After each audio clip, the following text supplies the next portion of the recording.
களங்கம் இத்துலகம் கழிப்புறமை நெறி விளங்க என்னுள்ளே விளங்குமை பொருளே மூவிரு நிலையின் முடிநடு முடிமை ஓவர விளங்கும் பொறுமைமை பொருளே எழுநிலை மிசையே என் குரு ஆகி வழுநிலை நீக்கி வயங்குமை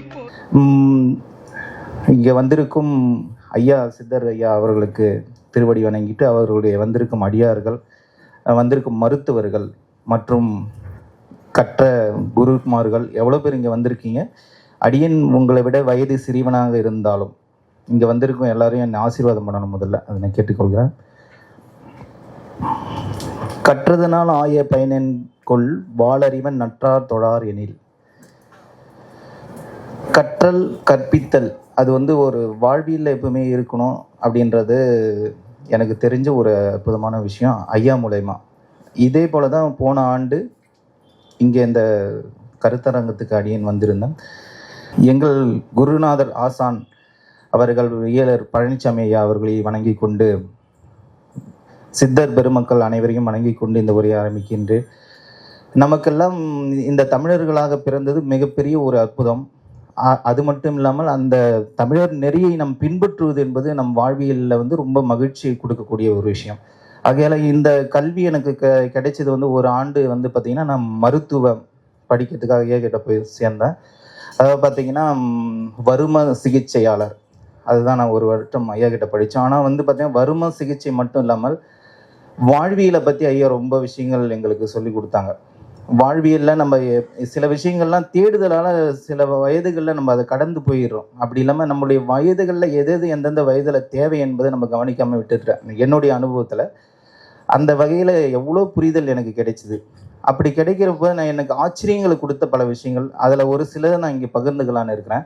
ஏனென்றால் குருவுக்கு எங்களால் செய்யப்படுவது பெரிய பணங்கள்லாம் கிடையாது. எல்லாருமே கற்ற குருவுக்கு என்ன நம்ம கொடுக்கணும்னா அவர்களுடைய பெயரை நிலைநாட்டும் வகையில் நம்ம வாழ்ந்து காட்டணும். அதில் ஒரு சில துளிகளை நான் இங்கே உங்களை பகிர்ந்துக்கிட்டும் அவருக்கு கொடுக்குற ஒரு கிஃப்டாக நான் நினைக்கிறேன். இந்த மாதிரி ஒரு மேடையில் எனக்கு வாய்ப்பு கொடுத்தது அதை படித்ததால் தான். அதுவே முதல்ல எனக்கு ஒரு சிறப்பு இந்த வாழ்வியலில். ஆகையால் பார்த்திங்கன்னா முதல் நான் பகிர்ந்து கொள்ள விஷயங்கள் பார்த்திங்கன்னா நோய் அப்படின்றத ஐயா கிட்ட தான் தெளிவாக புரிஞ்சுக்கிட்டேன். அதுக்குரிய மருந்து அப்படின்றதையும் ஐயா கிட்ட தெளிவாக தெரிஞ்சுக்கிட்டேன். அப்புறம் மனிதர்கள் என்னென்னலாம் கடைபிடித்தால் நோயே வராமல் இருக்கலாம், இதை பற்றி ஐயா ரொம்ப விஷயங்கள் சொல்லுவாங்க. மருந்துன்றதை விட நோய் வராமல் இருக்கிறத பற்றி தெளிவான ஒரு புரிதல் ஐயா கிட்ட தெரிஞ்சுக்கிட்டேன். அப்புறம் விருப்பத்தோடு வாழ்தல் அப்படின்னு ஒரு விஷயத்தை நமக்கு சொல்லியிருக்காங்க. இதெல்லாம் இப்போ முதல்ல நோய் அப்படின்னா என்னென்னு ஐயா கிட்ட தெரிஞ்சுக்கிட்டு என்னென்னா துன்பம் அப்படின்னு தான் நோயின்னு ஐயா சொல்லுவாங்க. ஒரு மனிதனுக்கு துன்பம் தரக்கூடியது தான் அவருடைய நோயாக இருக்கிறது. அது மனதளவில் துன்பம் கொடுத்தாலும் உடல் அளவில் துன்பம் இருந்தாலும் அது நோய் அப்படின்ற ஒரு விஷயத்த எங்களுக்கு புரிய வச்சாங்க. இப்போ நம்ம திடீர்னு மருத்துவமனைக்கு போகிறோம்னா அந்த ஒரு நோய் இருந்தால் அதுக்கு என்ன எதால் வந்ததுன்னு பார்க்காம டைரெக்டாக அதுக்கு மருந்து கொடுத்துருவோம். அது சித்த மருத்துவமாக இருந்தாலும் சரி, இயற்கை மருத்துவம் இருந்தாலும் சரி. ஆனால் அந்த நோய் எதால் வந்ததுன்ற விஷயத்த நம்ம கண்காணிக்கணும் அப்படின்ற விஷயத்த ரொம்ப ஐயா எங்களுக்கு சொன்னாங்க. இதெல்லாம் எனக்கு ஒரு புதுமையாக இருந்தது. நம்ம இது வரைக்கும் அதெல்லாம் கேள்விப்பட்டதில்லை. எப்படின்னு பார்த்தீங்கன்னா நாங்கள் ஒரு நோயை குணப்படுத்துறதுக்கு என்னென்ன மருந்தும் நம்ம தேடி அலைவோம். ஆனால் பார்த்தீங்கன்னா அந்த நோய்க்குரிய மருந்து அவருடைய வாழ்வியலில் சில விஷயங்கள் அவருக்கு கிடைக்காம இருந்திருக்கலாம். பணம் கிடைக்காம இருந்திருக்கலாம், இல்லை வாழ்வியலில் ஒரு குறிப்பிட்ட காலத்தில் திருமணம் ஆகாமல் இருந்திருக்கலாம், திருமண வாழ்க்கையில் சில விஷயங்கள் அவர்களுக்கு சில அசௌகரியங்கள் இருந்திருக்கலாம். அது என்னன்றதை நம்ம தெரிஞ்சு அதை சரி பண்ணாவே அவங்களுடைய நோய் குணமாகுன்ற ஒரு பெரிய ஒரு விஷயத்த சொல்லி கொடுத்தாங்க. இது ஒரு இயல்பான விஷயம்தான், இருந்தாலும் இது நம்ம கவனத்தில் இல்லாத அளவுக்கு நம்ம வாழ்வியல் அமைஞ்சிருக்கு. இப்போ அந்த ஒரு விஷயம் ரொம்ப பெரிய ஒரு புரிதல். அப்புறம் பார்த்தா சித்தர்கள் எப்படி மருந்துகளை கொடுத்தாங்க அப்படின்ற ஒரு விஷயத்த ஐயா சொன்னாங்க. இதெல்லாம் வரலாற்றை ஆய்வு செய்து அவங்க ரொம்ப நாளாக படிச்சுட்டு இருக்காங்க. ஐயா பல விஷயங்கள் சொல்லி கொடுத்துட்டு இருக்காங்க. அதில் பார்த்தீங்கன்னா ஒன்று வரும மருத்துவம், அதுக்கப்புறம் சித்த மருத்துவம், அதுக்கப்புறம் பார்த்தீங்கன்னா ஐயா ஒரு பாரம்பரிய மருத்துவர், அவங்களுடைய தந்தை வழியிலேருந்து வந்துட்டு இருக்காங்க. அப்புறம் திருமந்திரம் வகுப்பு சிறப்பாக எடுப்பாங்க. இந்த மாதிரி பல விஷயங்கள் இருக்குது. இருந்தாலும் அதில் ஐயா கிட்ட நான் என்னென்ன படிச்சுட்டு இருக்கேன்னு பார்த்தீங்கன்னா சித்த மருத்துவம் மற்றும் வரும மருத்துவம், திருமந்திரம் வகுப்பும் படிச்சுட்டு இருக்குங்க. இதில் பார்த்தீங்கன்னா இந்த மருந்து அப்படின்றத பற்றி ஐயா விரிவாக எங்களுக்கு சொல்லும் பொழுது என்ன மருந்து, உண்மையான மருந்து எதுன்னு முதல்ல ஒரு டாபிக் என்ன சொல்லுவாங்கன்னா, அன்பு தான் ஒரு நோய்க்கு ஒரு சரியான மருந்து அப்படின்னு சொல்லுவாங்க. ஏன்னா ஒரு மருந்து செய்யும் பொழுதும் அந்த அன்பு தான் இறைவனாக இருக்கின்றார் அப்படின்றது எங்களுக்கு அன்பை பற்றி ரொம்ப ஒரு விளக்கங்கள் கொடுத்துருக்காங்க. இறைவனை பற்றி தெளிவான ஒரு புரிதல் இங்கே படிக்கும்பொழுது எனக்கு கிடைச்சிது. ஏன்னா ஒரு பிரமிப்பாக இருக்கும்.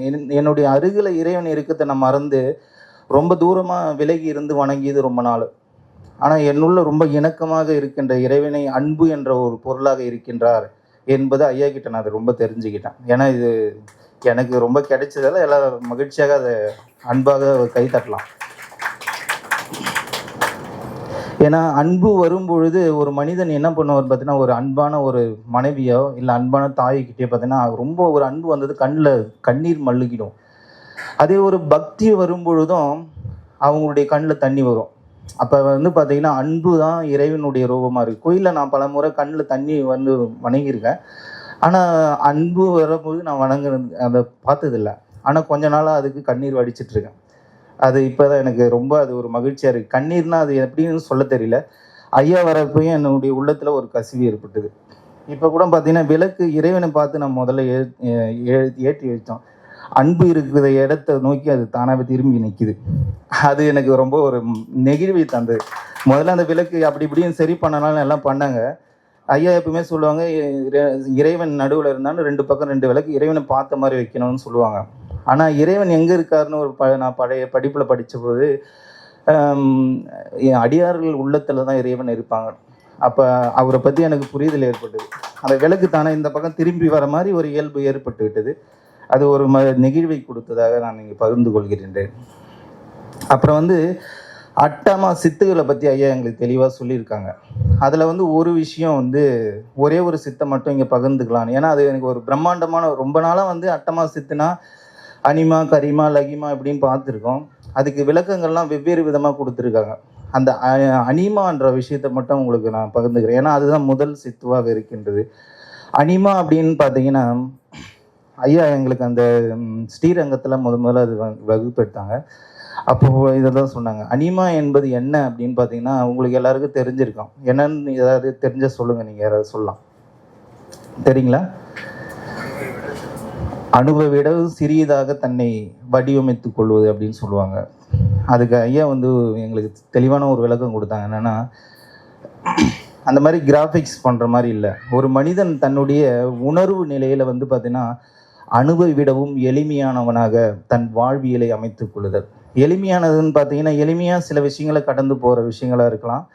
அதாவது தன்னை ஒரு இடத்துல இருக்குன்னா அணுவை விடவும் அந்த இடத்துல இல்லாத ஒன்றா அவங்கள தன்னை காட்டிக்க மாட்டாங்க, வெளிப்படுத்திக்காமல் தன் ஒரு ஓரமாக ஒரு இறைவன் மாதிரி எல்லா இடத்துலையும் வியாபித்து இருப்பாங்க. அணுவை விட சிறியது எப்படி இருக்குன்னா எல்லா இடத்துலையும் வியாபித்து இருக்கும். அப்போ அந்த மாதிரி தன்மையில் தன்னுடைய உணர்வு நிலையில் அகங்காரமற்ற ஒரு நிலை அப்படின்ற விஷயங்களை சொன்னாங்க. அது எனக்கு ரொம்ப பெரிய ஆச்சரியத்தை கொடுத்தது. அது ஒரு திருப்தியாக ஏற்பட்டது. இது ஒரு தெளிவான ஒரு விளக்கமாக இருந்தது. அதுக்கு நம்ம கைத்தட்டிக்கலாம். இந்த விஷயம் வந்து இப்போ தெரிஞ்சிருக்குனாவே இது நம்ம பிறவியில் கிடைத்த ஒரு பெரிய விளக்கு எதற்கு ஏற்றனா நம்முடைய இருள்களை அகற்றுவது போல உள்ளத்தில் இருக்கக்கூடிய அறியாமைகளை அகற்றுவது தான் விளக்கு இல்லைங்களா? அந்த வகையில் இது இந்த ஒரு தெளிவான விஷயமும் ஒரு விளக்கு தான் நமக்கு. அதனால் மகிழ்ச்சியாக ஏற்றுக்கொள்ளலாம். அடுத்தது நமக்கு இயல்பாக வாழணும் அப்படின்றத ஐயா அடிக்கடி சொல்லுவாங்க. இயல்பாக வாழணும்னா நமக்கு என்னென்னா நம்ம சில கட்டுப்பாடுகள் நெறிமுறைகள் இதெல்லாம் வாழ்வில் அமைத்து கொண்டு அதுவே நோய்க்கு வழியமைத்து கொள்ளும். இது இப்படி தான் சாப்பிடணும், இதெல்லாம் இந்த மாதிரிலாம் நெறிமுறைகள்லாம் நம்ம வாழ்க்கையில் அது இயல்புக்கு மாறாக அமைத்து கொள்ளக்கூடாது அப்படின்னு சொல்லுவாங்க ஐயா. ஏன்னா என்னுடைய பல ஆசிரியர்கள் நான் சந்திச்சிருக்கேன். அவங்களாம் அந்த மாதிரி எனக்கு சொல்லி கொடுத்து பல விஷயங்களை எனக்கு திணிச்சிருக்காங்க. அப்படி இருக்கிறப்ப சில இயல்புகளை என்னோட பலத்துக்கு தெரிந்து கொள்வதற்கு நான் இப்படி தான் இருக்குன்னு நான் தெரிஞ்சுக்கிட்டால் தான் அதுலேருந்து அடுத்த நிலைக்கு போக முடியுன்றத ஐயா சொல்லுவாங்க. அதனால் இயல்பாக முதல்ல வாழ சொல்லுவாங்க. இது ரொம்ப முக்கியமானது, ஆய்வு பண்ணக்கூடியது. ஏன்னா நான் விளக்கமாக சொல்ல விரும்பல, அவங்கவுங்களுக்குள்ளே அவங்க பார்க்க வேண்டிய விஷயமா இருக்கிறதால 5 ஒழுக்கம்ன்றத ஒரு முக்கியமான இதுவங்கய்யா. இந்த வகுப்புலே ரொம்ப முக்கியமானது அதுதான். முதுகெலும்பாக இருக்கக்கூடியது. சித்த மருத்துவத்துக்கும் அனைத்து மருத்துவத்துக்குமே அது துணை புரியக்கூடியது. அதை உங்களுக்கு இங்கே வந்திருக்கும் அனைவருக்கும் ஒரு பரிசாக நான் அது உங்களுக்கு பகிர்ந்துக்கலான்னு இருக்கேன். ஐயா கிட்ட அனுமதியோடு தான் இதை நான் சொல்லி கொடுக்குறேன். என்னன்னு பார்த்தீங்கன்னா 5 ஒழுக்கம் அப்படி என்னென்னு பார்த்தீங்கன்னா நம்முடைய உலக இயக்கமும் நம் உடல் இயக்கமும் பஞ்சபூதங்களால் இறைவன் வடிவமைத்து கொண்டிருக்கின்றாங்க. அது எப்படின்னு பார்த்தீங்கன்னா, பஞ்சபூதங்கள், சூரியன், சந்திரன், உயிர் தொகைகள் அப்படின்னு சொல்லுவாங்க. அட்ட மூர்த்தங்களாக இறைவன் இந்த உலகத்தை இயக்கி கொண்டிருக்கார். அந்த வகையில பெரியவங்க இருக்கப்ப இந்த விஷயங்கள்லாம் நான் பகிர்ந்து கொள்வது ஒரு மிகமை. ஆகமங்கள் அடியேன் இந்த ஊர்ல படிச்சதெல்லாம் அதோட ஜாயின் பண்ணி இந்த சித்த மருத்துவத்தையும் கற்கிறதுக்கு வாய்ப்பா இருந்தது. அந்த அட்ட மூர்த்தங்கள்ல அந்த 5 பூதங்களுடைய சிறப்பு நம்ம உடல் அமைப்பு.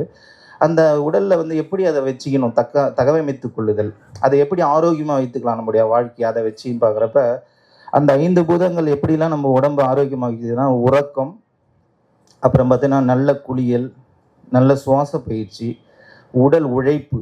அது உடல் இயக்க பயிற்சியாக கூட இப்போ பண்ணிக்கிறோம். ஏன்னா உடல் உழைப்பு இப்போ நமக்கு குறைந்ததால் அது உடல் இயக்க பயிற்சியாக நம்ம வைத்துக் கொள்ளலாம். அப்புறம் வந்து செரிமானத்துக்கு தகுந்த உணவு, அது எந்த உணவு விருப்பமாக இருக்கோ சாப்பிடலாம், ஆனால் செரிக்கிற மாதிரி உணவுகள் சாப்பிடணும். இந்த 5 விஷயங்களை தெளிவாக நம்ம நெறிப்படுத்தி கொண்டால் நோயற்ற வாழ்வு நம்மளால் வாழ முடியுன்றது இது பெரிய ரகசியம். இருந்தாலும் இங்கே வந்து சித்த மருத்துவத்துடைய தேடுதலும், நீங்கள் ஆரோக்கியத்தை தேடி வந்திருக்கீங்க. இந்த விஷயத்தை உங்களால் கடைபிடிக்க முடிஞ்சதுனாவே நீங்கள் ஏதோ ஒரு நோய்கள் யாருக்காவது இருந்தால் கூட ஒரு 10-20 நாளுக்குள்ள ஒரு மாற்றங்கள் ஏற்படும். அதுக்கு பிறகு அதனுடைய முழு நோயை குணப்படுத்தினா ஐயா தொடர்பு கொண்டோ அடியேனை தொடர்பு கொண்டோ நீங்கள் மேற்கொண்டு சிகிச்சைகளை செய்து கொள்ளலாம்.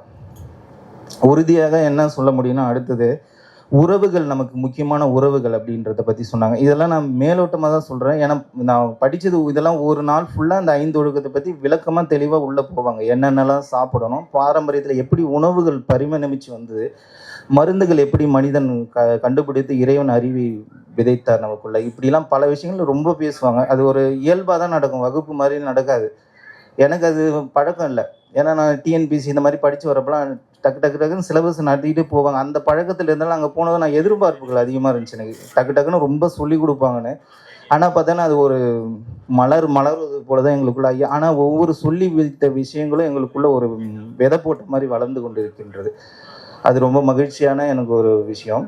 இந்த உறவுகள் என்ற விஷயத்தை பற்றி ஐயா அடிக்கடி சொல்லுவாங்க. ரொம்ப முக்கியமானது. முக்கியமான உறவுகளாக தாய், தந்தை, மாதா, பிதா, குரு, தெய்வம்.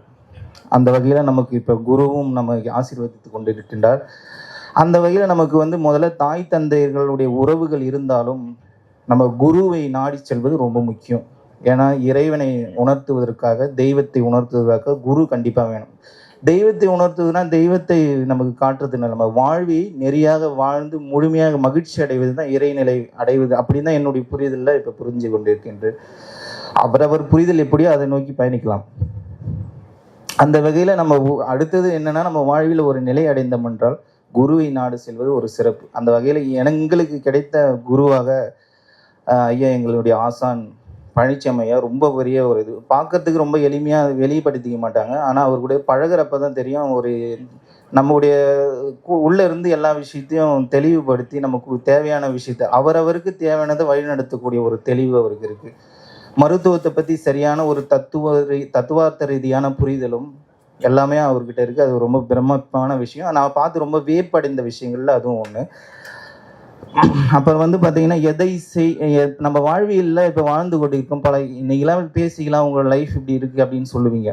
உங்களை மாதிரி தான் அடியேனும் வந்து ஒரு பணியில் செஞ்சிட்ருக்கேன். அரசு பள்ளியில் பார்த்தீங்கன்னா அங்கே ரொம்ப இன்னல்கள்லாம் இருக்கும். இருந்தாலும் அதை நான் இங்கே படிக்கிறதுக்கு முன்னே என்னென்னா, டெய்லியும் வந்து எனக்கு தலை சூடாக இருக்கும் வீட்டுக்கு போனால். ஆனால் இங்கே படித்த பிறகு தலை கூலிங் ஆகிடுச்சு. என்னன்னு பார்த்தீங்கன்னா, ஒரு விஷயத்தை விருப்பத்தோடு செய்தல் அப்படின்ற ஒரு விஷயத்தை எங்களுக்கு சொல்லி கொடுத்தாங்க. அது என்னன்னு பார்த்தீங்கன்னா, நம்முடைய 5 அறிவு கருவிகள் சொல்லக்கூடிய கண், காது, மூக்கு, நாக்கு, ஸ்பரிசம், 5ஐயும் தாண்டி இதன் மூலயமாக புரிதலை உள்வாங்கி கொள்ளக்கூடிய மனம். இந்த மனதை எப்படி மகிழ்ச்சியாக வைத்து கொள்ளலாம் அப்படின்னு சொல்கிறதுக்கு ஐயா ரொம்ப விஷயங்கள் சொல்லியிருக்காங்க. அதில் ஒன்று என்னென்னா, நம்ம செய்யக்கூடிய பணி இருக்கு இல்லைங்களா, வேலை செய்கிற இடம், அது எப்படின்னா அந்த வேலையை வந்து நம்ம விருப்பத்தோடு மகிழ்ச்சியாக செய்யணும். அது ஒரு மன நிறைவாக செய்ய வேண்டும். அந்த மன நிறைவு என்பது பல நோய்களை வந்து குணப்படுத்தக்கூடிய ஒரு வல்லமை கொண்டது. எதையும் எதிர்கொள்ளக்கூடிய தெளிவை அது கொடுக்கும். அதில் அந்த விஷயத்தையும் நான் இங்கே கற்றுக்கொண்டு வியப்படைந்தது உண்டு. ஏன்னா என் லைஃப்பில் அதெல்லாம் ஒரு பெரிய மாற்றத்தை கொடுத்த விஷயங்கள். அதனால் அதை நான் இங்கே பகிர்ந்துக்கிறேன். அடுத்தது வந்து பார்த்தீங்கன்னா, இப்போ நிறைவு ஸ்டேஜுக்கு வந்துட்டேன். அதனால குறை காணக்கூடாது யாரிடத்திலும் அப்படின்னு ஒரு விஷயத்தை எங்களுக்கு ஐயா சொல்லுவாங்க. அது எனக்கு ஒரு புரிதல் கொடுத்தது. ஏன்னா நம்ம எப்படி இருக்கிறோன்றது மற்றவங்கள பார்த்து ஒப்பிட்டு தான் நான் பல நாட்களில் தெரிஞ்சுக்கிட்டேன். ஆனால் நம்மளுடைய இயல்பில் நம்ம இருக்கிறதே நம்ம எப்படி இருக்குன்னு நம்ம தெரிஞ்சுக்கலாம் அப்படின்ற விஷயத்த ஐயா மூலியமாக நான் தெளிவடைஞ்சுக்கிட்டேன். நம்ம மற்றவர்களிடத்தில் குறை காண்பதை விடவும் நம்மை தெளிவுபடுத்தி கொள்ள என்ன முன்னேற்றம் செய்யலாம்ன்றது நேரத்துக்கு அதுக்கு பயன்படுத்திக்கலாம். தேவையில்லாத நேரத்தை அதை பார்க்காம நம்முடைய சிந்தனையும் அறிவையும் அதுக்கு பயன்படுத்தினா நம்ம பிரயோஜனமாக இருக்கும் அப்படின்ற விஷயத்த ஐயா எங்களுக்கு சொல்லியிருக்காங்க. அதனால் நிறைவாக பார்த்தீங்கன்னா, திணைத்துணை நன்றி செய்யினும் பனைத்துணையாக கொள்வார் பயன் தெரிவாருக்கு. இதை நாம் பேசியதை பற்றி பயன் தெரிந்தவர்களுக்கு இது பெரியதாக இருக்கலாம். ஆகையால் அனைவருக்கும் நன்றி. இந்த வாய்ப்புக்கு பெரிய ஒரு வாய்ப்பு என்னென்னா, பெரியவர்கள் பேசக்கூடிய சபையில் இந்த சிறியவன் அங்கே வச்சு பேசுறதுனா என்னை ஒரு மேல்நிலைப்படுத்துவதற்காக இறைவன் செய்த கருணையாக நினைந்து அனைவரையும் வணங்கிக் கொள்கிறேன். நன்றி, வணக்கம். நீங்களும் மர்ம சிகிச்சையாளராக டிப்ளமா இன் வர்மா தெரப்பி மற்றும் அனைத்து தீராத வியாதிகளுக்கு மருத்துவம் சிகிச்சை பெற தொடர்பு கொள்ளவும் 6382857668. தமிழ் சித்தரியல் குருகுலம் மற்றும் அறக்கட்டளை.